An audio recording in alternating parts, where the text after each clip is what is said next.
Bonjour et bienvenue dans Biopilates Deep Dive. Aujourd'hui, je vous propose d'explorer un exercice qui occupe une place unique dans la méthode Pilates, le short spine complet ou colonne courte complète. C'est un exercice riche, exigeant et raffiné qui met en jeu à la fois la mobilité vertébrale segmentaire, l'étirement des muscles postérieurs de la jambe et la précision de la respiration. J'aimerais vous guider pas à pas dans ce mouvement, en soulignant non seulement la technique, mais aussi l'anatomie, la physiologie et les enjeux pédagogiques qui en font un véritable joyau de la pratique. Lorsque je m'installe pour le short spine, je commence par une mise en place méticuleuse. Je suis allongée sur le dos, la tête posée sur un appui plat afin de préserver l'alignement cervical. J'utilise 2 ressorts pour créer une résistance qui soutient le mouvement sans le rendre excessif. Mes pieds sont placés dans les sangles, mes jambes sont longues, en adduction et en rotation latérale, et elles descendent en diagonale aussi bas que mon neutre peut être maintenu. Mes chevilles sont en flexion plantaire, mes orteils pointés avec douceur. Mes bras sont allongés le long du corps, les paumes vers le sol. Cette position initiale est capitale. Elle conditionne la qualité de l'exercice et prépare la colonne à son déroulé segmentaire. L'inspiration initie le mouvement. J'amène mes jambes parallèles, je les garde droites et je laisse le bassin tendre vers le neutre. L'étirement commence déjà. Les ischio-jambiers se mettent en tension et je sens que la chaîne postérieure s'organise. L'expiration déclenche alors l'articulation. À partir du coccyx, puis progressivement vertèbre après vertèbre, je déroule ma colonne du chariot en passant par les lombaires, puis par la dorsale basse. Je n'élève jamais la colonne cervicale, car l'objectif est de rester sur la dorsale, de préserver la nuque et d'éviter toute tension excessive. Pendant cette montée, mes jambes s'allongent vers le plafond comme une extension naturelle de la colonne. J'inspire, je maintiens cette élévation et je plie les genoux. Les chevilles passent en flexion dorsale, les jambes s'ouvrent en rotation latérale un peu plus large que les épaules et je tire mes talons vers mes ischions. Ce placement crée un étirement intense mais contrôlé.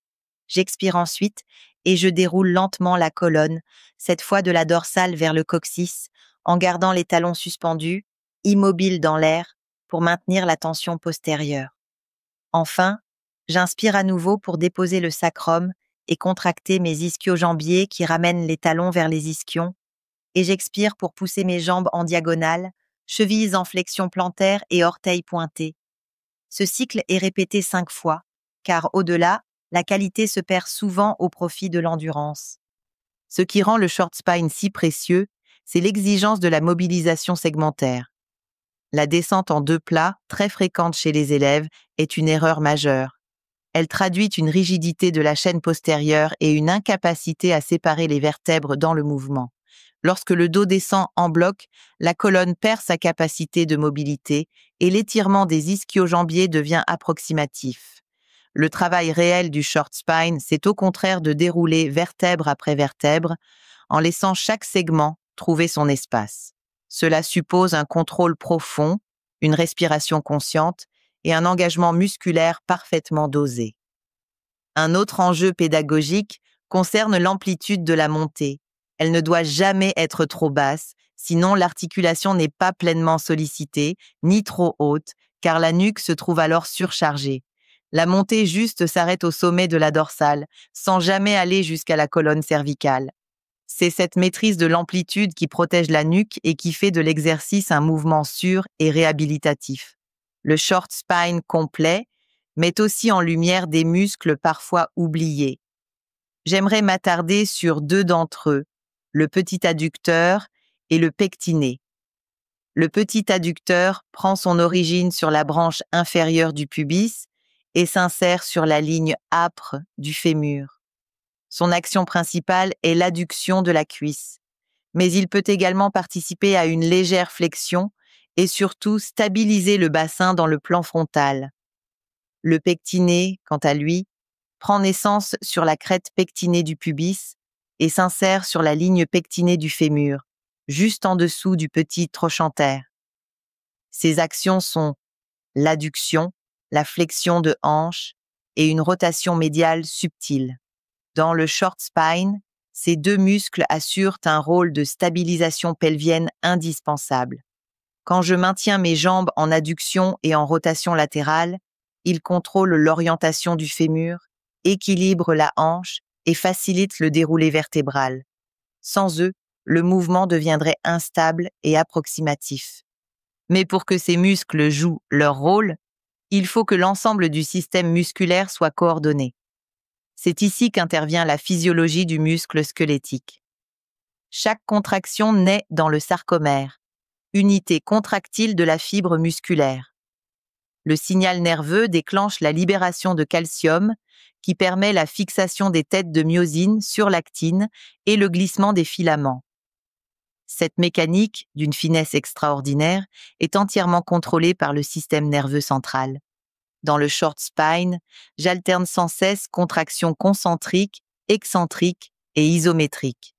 Les grands droits et les obliques se contractent concentriquement pour soulever la colonne, puis excentriquement pour la contrôler à la descente. Les ischio-jambiers travaillent en excentrique pour freiner l'étirement, puis en concentrique pour ramener les talons. Les transverses et le plancher pelvien se contractent de manière isométrique pour stabiliser le bassin.